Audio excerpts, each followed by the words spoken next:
Bonsoir à tous, ravi de vous retrouver pour le 19h à la une ce soir.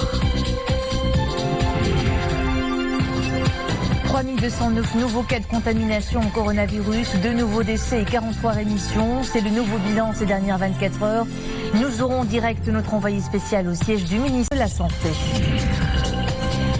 Les mesures de prévention et de contrôle se renforcent dans les unités commerciales et industrielles après avoir découvert de nouveaux foyers de contamination.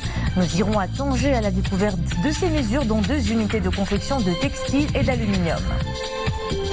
Le Covid-19 accélère la digitalisation des services publics, parapheurs et courriers électroniques, bureaux d'ordre digital, un changement radical pour de nombreuses administrations qui n'avaient pas encore pris le train du tout numérique. Faisons d'abord le point sur la situation épidémiologique du Covid-19 au Maroc. Le nouveau bilan fait état de 3209 cas, soit 163 cas de plus enregistrés durant les dernières 24 heures. On dénombre de nouveaux décès, soit un total de 145 morts. À noter également la rémission de 43 personnes ces dernières 24 heures, soit un bilan de 393 guérisons. L'extension des tests de diagnostic a permis de détecter les nouveaux cas, mais aussi d'écarter 14 891 cas suspects. Plus de 50% des cas confirmés ont été enregistrés dans 2 régions, Casablanca-Stade et Marrakech-Safi. La région Fès-Meknès vient en 2e position, suivie de Tanger-Tétouan, Al-Husseima et enfin la région Rabat-Salé et Nitra. Et pour ce qui est des principaux indicateurs relatifs à l'évolution de la situation épidémiologique du Covid-19 chez nous, nous avons en direct depuis le siège du ministère de la Santé, Oumaima Ramli. Oumaima, bonsoir. Au cours des dernières 24 heures, comment les indicateurs ont-ils évolué ? Bonsoir Imen, il y a tout juste 40 minutes, le directeur de l'épidémiologie et de la lutte contre la maladie a livré le bilan pour les dernières 24 heures. Et bien trois constatations en ressortent. Tout d'abord, il est à noter que le taux de mortalité a encore baissé, passant de 4,7% hier à 4,5% aujourd'hui. Et justement, ils ne sont que 5% de cas positifs admis dans des unités de réanimation ou dans des salles de soins intensifs. Et globalement, il n'occupe plutôt que 14% de la capacité globale en salle de réanimation et en unité de soins intensifs du Maroc dédiés au Covid-19. Et comme vous le disiez tout à l'heure, ils ont été 163 cas de nouvelles contaminations. Et bien, il faut savoir que 146 cas ont été des cas contacts de personnes contaminées au Covid-19. Le directeur de l'épidémiologie a également parlé de foyers industriels de contamination. Ils s'établissent dans 3 régions du Maroc, dans la région de Casablanca-Stade, avec une unité industrielle où ont été recensés 49 cas de contamination. À Tanger-Tétouan, Al-Husseima, dans 2 unités industrielles qui ont affiché respectivement 64 et 30 cas de contamination. Et dans la région de Talat Filal, plus précisément dans la ville de Ouarzazate, avec 68 cas. Et pour finir, le taux de cas critiques ne s'établit qu'à 5% contre 95% de cas bénins. Voilà ce qui ressort de l'essentiel de l'information de ce point de presse, Imen. Oumaima Ramli, merci pour ces explications. Vous étiez en direct depuis le siège du ministère de la Santé. Et puis sachez qu'un foyer de propagation au Covid-19 a été identifié au niveau de la prison locale de Ouarzazate. 36 fonctionnaires et 6 détenus ont été confirmés positifs. Dès l'apparition de ces nouveaux cas, la délégation générale à l'administration pénitentiaire et à la réinsertion a décidé de soumettre l'ensemble de la population carcérale de cette prison locale au test de dépistage du coronavirus.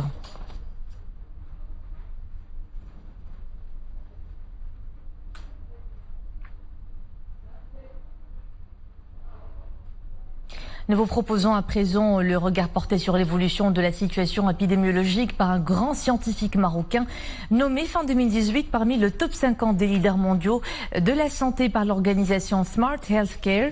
Samir Machour, bonsoir. Vous êtes senior vice-président de Samsung Biologics, l'un des géants mondiaux de l'industrie pharmaceutique qui travaille aujourd'hui à la production d'un traitement Covid-19. Vous êtes d'ailleurs le responsable de la mise sur le marché de tous les médicaments innovants du géant sud-coréen.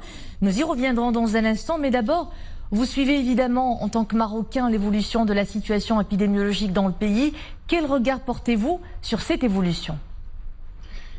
Oui, bonsoir madame et merci de m'avoir invité. Effectivement, je suis ce qui se passe un peu au Maroc et je dois dire deux choses. D'abord, il n'y a pas de quoi être jaloux de ce qui se passe nulle part ailleurs dans le monde. Je pense que le Maroc a eu beaucoup de courage et a réagi avec une certaine vitesse assez importante, même beaucoup plus vite que certains pays européens. Je pense qu'on va dans le bon sens. Je suis très près de ce qui se passe en Corée et il y a beaucoup de similarités de ce qui se passe au Maroc. Je pense qu'on va dans le bon sens et le gouvernement, sous l'égide de Sa Majesté le Roi de l'Aïnsro, je pense qu'on a pris les bonnes décisions jusqu'à maintenant et ça va aller dans le bon sens. Alors justement, le Maroc a très tôt adopté des mesures de prévention et de limitation de la propagation du virus, ainsi que d'allègement de l'impact de la crise sanitaire sur les plans économiques et sociaux. Toute une batterie de mesures dédiées ou décidées sur haute instruction de Sa Majesté le Roi est mise en exergue au plan national. Quel commentaire vous suggère la réactivité du Maroc face au Covid-19 à ce jour ? Alors, la réactivité est exemplaire.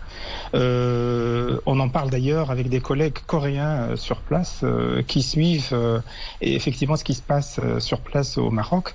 Ça a été la réaction du Maroc à fermer ses frontières le plus vite possible a été complètement. Je pense que ça a pris beaucoup de monde par surprise et c'était la bonne chose à faire. Donc c'est excellent. Le Maroc a pris les devant pour protéger sa population et son économie. Et c'est ce qu'il fallait faire. Alors, vous êtes, je le rappelle, senior vice-président du géant sud-coréen d'industrie pharmaceutique. Où en êtes-vous dans les recherches pour la production d'un traitement ? Alors, ça c'est une bonne question.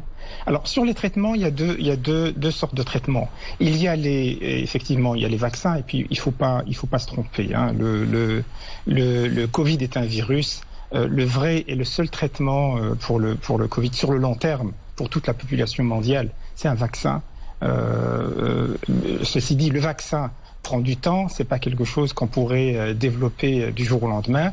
Il y a à peu près une centaine de programmes sur les vaccins qui est en cours aujourd'hui. Dans quelques-uns, il y a 4 ou 5 qui sont très prometteurs, mais ça va demander quand même un peu de temps. Donc, ça va demander au moins à peu près 8 mois, 1 an, même à plus qu'un an pour développer ce vaccin-là et surtout commercialiser et le rendre disponible pour toute la population mondiale. Donc ça, c'est les vaccins. Ceci dit, entre-temps, c'est les traitements qu'il faut. Donc c'est un traitement pharmaceutique. C'est certainement le plus réaliste sur le court terme. Et il y en a plusieurs, notamment les antiviraux qui peuvent prévenir ce que le virus, par exemple, se duplique. Alors, sur les traitements, il y a beaucoup de sociétés, et puis je vais vous donner l'exemple de ce que fait Samsung Biologics, qui travaille sur le traitement. Alors, tous les traitements sont ou en phase 2 clinique ou en phase 3, ça veut dire qu'ils ne sont pas loin d'être probablement ou ils sont déjà sur le marché pour des indications qui sont différentes et puis ils vont certainement être utilisés pour le Covid et il y en a plusieurs qui ont donné des résultats assez étonnants, même si les essais cliniques n'étaient pas complètement ne sont pas complètement finis. Il y a un traitement d'Amgen aux États-Unis qui est en stade préclinique. Il y a un autre de Cytodine également aux États-Unis qui est en phase 2. Il y en a qui est très prometteur, c'est celui de Gilead aux États-Unis, qui est le Remdesivir, qui a donné également des résultats assez impressionnants. Il est en phase 3. Là-dessus, il y a d'autres traitements. Il y a celui de Roche, le Lactemra, qui également, j'ai eu les résultats un peu de ce qui se passe aux États-Unis sur les quelques essais cliniques et l'utilisation de Lactemra aux États-Unis, qui va dans le bon sens. Donc sur le court terme, ça va être certainement des traitements. Quand je dis le court terme, c'est dans les 6, 7, 8, 9 mois. Ça va probablement être des traitements pharmaceutiques. Sur le long terme, la cible, c'est un vaccin. Et comme je vous l'avais dit tout à l'heure, il y a au-delà de 73 programmes de vaccins qui sont précliniques aujourd'hui. Il y en a 5 qui sont en clinique, notamment quelques vaccins qui sont très très prometteurs. Et pour Samsung Biologics. Oui, allez-y. Pour Samsung Biologics, où vous en êtes dans vos recherches? Voilà, donc on travaille avec un laboratoire américain qui s'appelle Vir Biotechnology Donc c'est des anticorps monoclonaux que Samsung Biologics va fabriquer. C'est une information qui est publique, mais ça va prendre également du temps. C'est probablement durant l'année que ça va se faire avec un produit sur le marché beaucoup plus vers le début de l'année prochaine qu'avant. Qu'on aura peut-être de bonnes nouvelles. Alors, en attendant, quel est votre message à ceux qui nous regardent ce soir en confinement? Alors, tous ceux qui nous regardent ce soir en confinement, les actions que le Maroc a prises, c'est les bonnes. Il n'y a pas d'autre manière de diminuer un peu ce qui se passe, de diminuer les infections qui sont aujourd'hui au Maroc. Donc, ce que je souhaite à tout le monde, c'est un peu de l'arbia, un peu de sabr. C'est important ce qu'on est en train de faire. On est en train de vivre un moment historique. Aujourd'hui, il faut se protéger. Il n'y a pas mieux aujourd'hui que la prévention. Et cette prévention, je pense qu'elle va durer un certain moment. Il va falloir s'habituer un peu à ce mode de vie. Je sais que ça bouleverse tout le monde, mais on ne peut pas faire autrement parce que sinon on va aller dans le mur. Donc je pense que l'Ouahid Sabr et puis le Maroc, alhamdoulilah, est en train de prendre les bonnes décisions et les bonnes initiatives. Samir Machour, senior vice-président de Samsung Biologics, merci pour cet éclairage. Vous étiez en direct depuis Séoul par Skype. Merci madame, je vous en prie. Après la découverte récemment de foyers de cas confirmés liés à des activités commerciales et industrielles dans certaines régions, les mesures d'hygiène et la vigilance sont davantage renforcées. Port obligatoire de masques, réorganisation du travail et diminution du nombre des employés. La prévention est de rigueur. Nous le verrons dans 2 unités de textile et d'aluminium à Tanger. Leur portage est d'Anissa Boumendi Saïd Najih avec un commentaire de Boubkar Ben Ghabrit. La barrière est infranchissable sans les premiers gestes barrières préconisés par les autorités sanitaires. Comme première mesure, port du masque, prise de la température et utilisation du gel hydroalcoolique avant de rejoindre l'espace de travail. La commission de surveillance veille au grain. Les mesures préventives doivent être suivies à la lettre pour endiguer l'apparition de cas de maladie. Le but est de vérifier les mesures préventives, c'est-à-dire la prise de température à l'entrée de toutes les entreprises. Le port de masque est obligatoire. Donc on insiste sur 2 masques par jour, c'est-à-dire un masque tous les 24 heures. Et on voit donc ce qui a été fait en matière donc, de gel hydroalcoolique.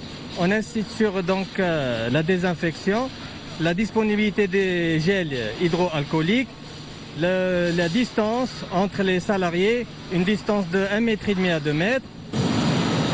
Dans cette usine d'aluminium, la règle de distanciation fait partie des mesures prises par les responsables de cette unité industrielle. Mesure indispensable. Les postes de travail sont aménagés pour permettre une distance de plus d'1 mètre entre les salariés, dont le nombre a été presque divisé par 3. Aujourd'hui, nous avons environ 60 personnes en moins que d'habitude. Donc nous avons ici 300 personnes qui travaillent au sein de l'usine, réparties en 3 shifts, donc 3 rotations par jour, chaque rotation s'étalant sur 2 heures, au lieu d'être fait d'habitude en une seule fois. Autre lieu, autre espace. Dans cette usine de confection, même règles d'hygiène et de distanciation. L'inspection du travail est intraitable sur le sujet, notamment suite à l'apparition de nombreux cas de contamination au Covid-19 dans quelques usines industrielles de la ville du Détroit.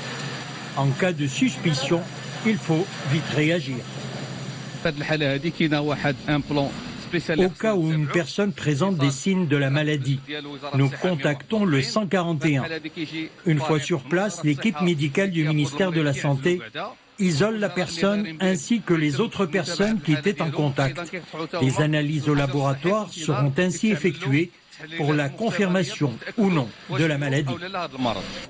Les foyers épidémiques enregistrés dans des unités industrielles dans la région Tanger, Tétouan, Al-Hoceima ont poussé les autorités à plus de vigilance et de respect des normes de sécurité sanitaire visant la préservation de la santé des citoyens. Après la Chambre des représentants, la semaine dernière, le chef du gouvernement a passé son oral mensuel devant les conseillers. Saad El Othmani a été interpellé sur le dispositif de lutte contre les effets du Covid-19. Le chef du gouvernement s'est ainsi expliqué sur la prolongation de l'état d'urgence sanitaire nécessaire selon lui pour éviter le pire. El Othmani a déclaré que sans les mesures proactives prises par le Royaume, le nombre de cas de contamination aurait franchi le cap des 10 000. Lors de cette intervention, il a appelé les Marocains à faire preuve de responsabilité par le strict respect de ces mesures. Il a reconnu que la situation était difficile, surtout pour le monde du travail, mais avance que les autorités publiques ont pris une batterie de mesures pour atténuer les effets de la crise. À titre d'exemple, le report de certaines obligations comme la déclaration fiscale ou encore les facilités à la CNSS au profit des fonctionnaires temporairement sans emploi. Et pour sa part, la DGSE lance une application mobile pour tracer le trajet des automobilistes, chose qui permet aux agents de la Sûreté nationale de tracer les différents points de contrôle par lesquels ils sont passés pour savoir s'ils ont violé l'état d'urgence sanitaire. Ce projet pilote a été lancé à Rabat, Salé et Témara. Il sera par la suite généralisé sur tout le territoire national. L'objectif est de maîtriser les déplacements sans raison.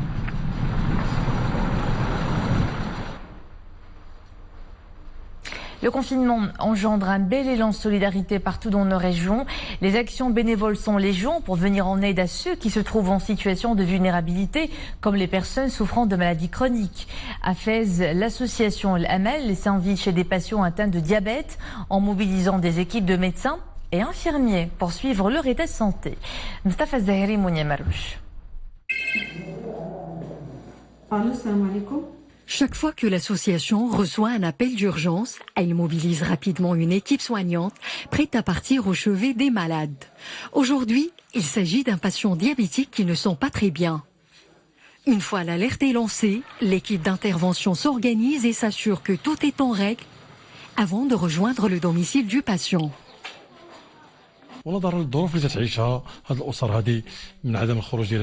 Ces personnes âgées doivent éviter de sortir le maximum possible en ce temps d'épidémie. Notre association a décidé de les accompagner chez elles en leur prodiguant les soins nécessaires.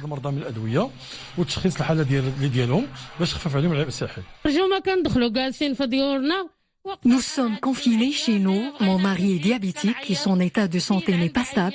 Mais heureusement, l'association est là et ses médecins bénévoles se précipitent chez nous dès que nous les appelons.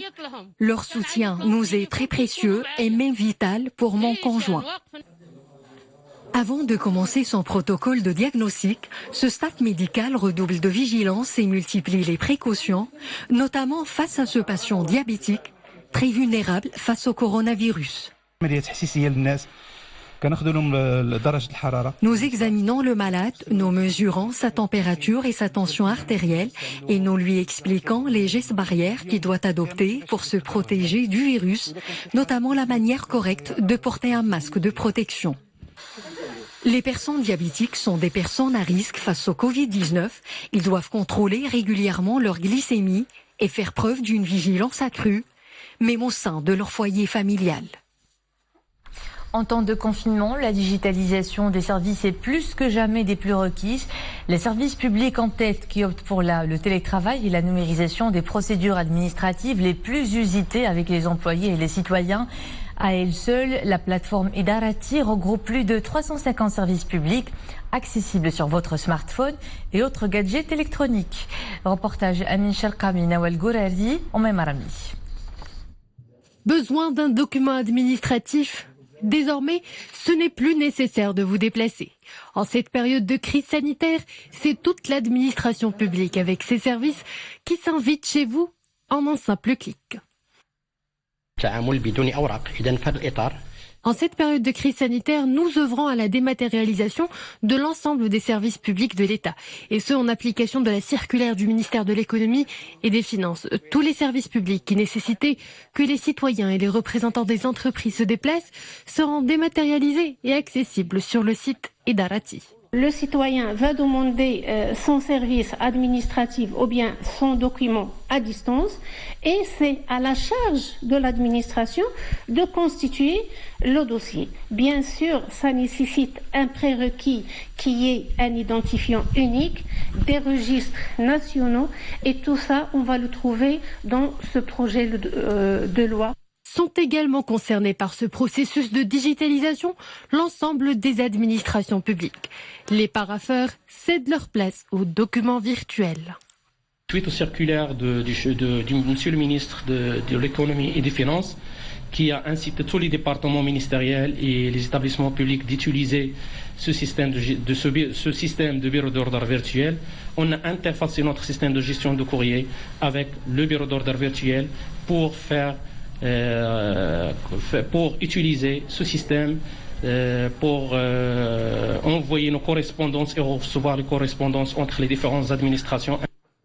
Idarati, c'est plus de 350 services publics disponibles 24 heures sur 24 à destination de tous, y compris les Marocains résidant à l'étranger et les entreprises.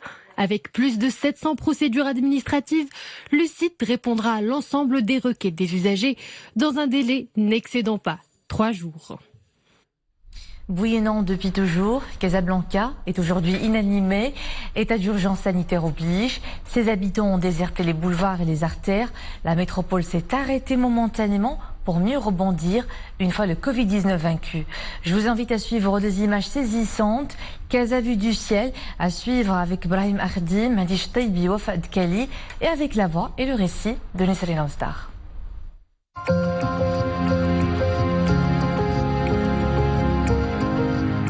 Sa grande mosquée est une fierté pour tous les Marocains. Son nom a inspiré les grands du 7e art de l'autre côté de l'Atlantique, il y a plus de 77 ans déjà, pour la faire connaître au monde entier. Gad Elmaleh en parle souvent dans ses spectacles parisiens et new-yorkais. Qui ne la connaît pas? Casablanca, la belle, l'ardente, l'enivrante. Casablanca, la fière, la fascinante. Son légendaire Hey Mohammadi a produit de grands peintres, musiciens, comédiens et sportifs. Des femmes et des hommes qui portent la cité blanche au plus profond de leur âme et qui l'expriment dans chaque tableau, chaque mélopée, chaque jeu de mots, chaque match.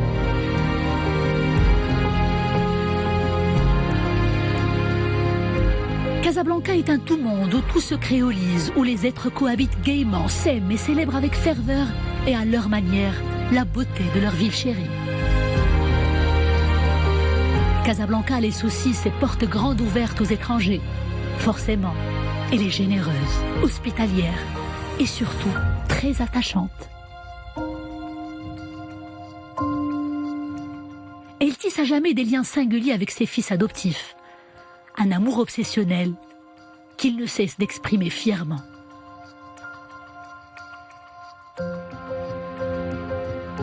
Si aujourd'hui Casablanca s'est tue, si ces foules bienveillantes ne s'élancent plus, ne dansent plus, sa mémoire est, elle, pleinement vivante. Son histoire est partout écrite, partout palpable, dans chaque artère, chaque muraille, derrière chaque maison. Elle apprend à ses amoureux à faire davantage preuve de responsabilité citoyenne, à cultiver doucement la patience, l'optimisme et l'espoir. Comme pour leur dire, continuez à m'aimer, mais sans faire beaucoup de bruit. Je vous en prie. Sans renoncer à votre joie de vivre, continuez à m'admirer depuis les fenêtres et les balcons. Comme pour leur dire, enivrez-vous de ce calme qui s'offre à nous tous, qui m'est aussi étrange, mais qui nous est vital, qui nous sera salutaire. Comme pour leur dire, ensemble, disciplinés, confinés, nous gagnerons la bataille face à l'ennemi invisible. Nous mettrons à terre le nanofantôme qui a bousculé notre quotidien. Oui, nous y parviendrons. Nous redonnerons à manger à nos pigeons. Nous reprendrons nos joviales habitudes sur la corniche. Nous y mangerons du pop-corn avec nos enfants. Nous savourerons autrement le son des vagues, les chants des oiseaux et les premiers rayons du soleil. Nous sortirons grandis de cette épreuve, nous les Casablancais, et tous nos frères à travers le royaume. Nous serons plus heureux, plus sereins, plus solidaires, car les rayons du salut ne sauront tarder à se lever. Patience, patience, patience, le goût de la vie sera encore plus délicieux.